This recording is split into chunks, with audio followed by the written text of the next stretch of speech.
Assalamualaikum warahmatullahi wabarakatuh.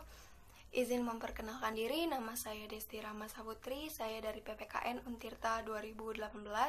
Di sini saya akan mempresentasikan tentang civil society untuk memenuhi tugas sistem politik Indonesia.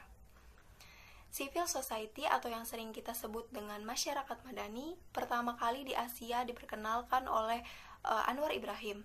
Beliau adalah wakil Perdana Menteri dari Malaysia. Beliau mengatakan bahwa masyarakat madani adalah sistem yang tumbuh berdasarkan prinsip moral yang menjamin keseimbangan antara kebebasan individu dengan kestabilan di masyarakat. Lalu pengertian yang selanjutnya dicetuskan oleh Nurholis Majid, yang dimana masyarakat madani adalah masyarakat yang merujuk pada masyarakat Islam yang pernah dibangun pada masa Nabi Muhammad SAW.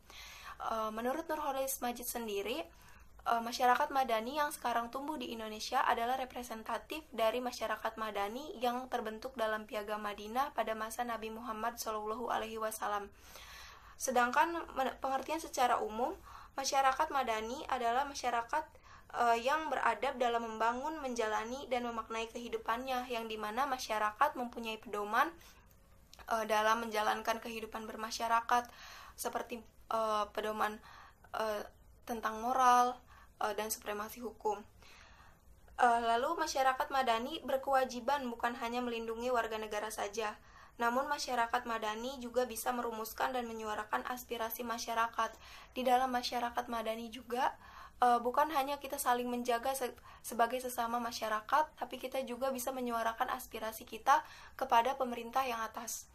Lalu ada pilar-pilar dari masyarakat madani. Yang pertama ada lembaga swadaya masyarakat atau LSM. Seperti yang kita tahu juga, di dalam masyarakat madani kita membahas tentang kesejahteraan masyarakat.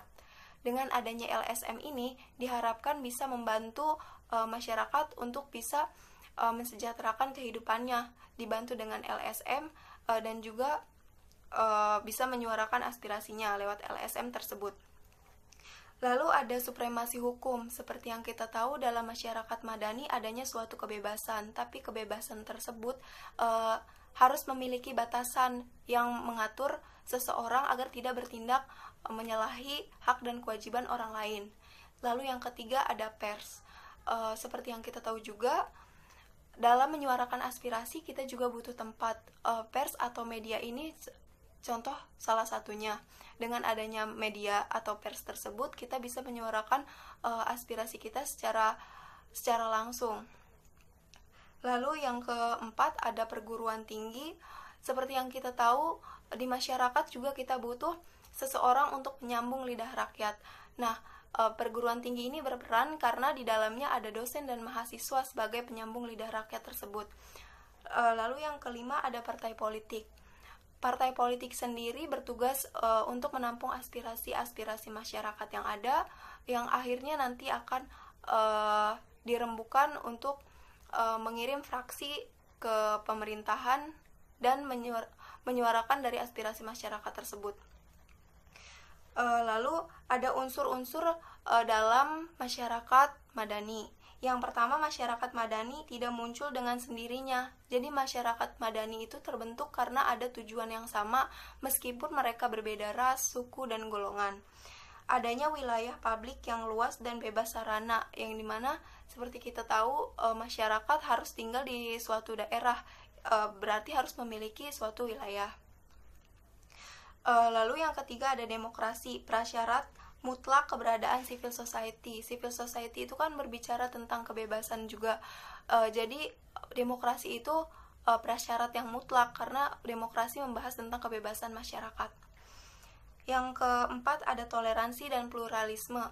Seperti yang kita tahu juga, banyak di Indonesia terdiri dari beberapa golongan, ras, suku, dan sebagainya. Kita harus menanamkan pemikiran toleransi untuk mencapai masyarakat madani yang dituju.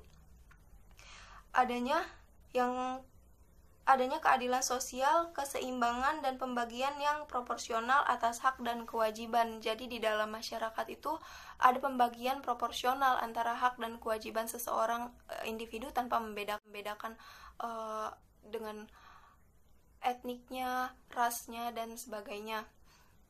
Demikianlah presentasi tentang civil society. Kurang lebihnya mohon maaf. Wassalamualaikum warahmatullahi wabarakatuh.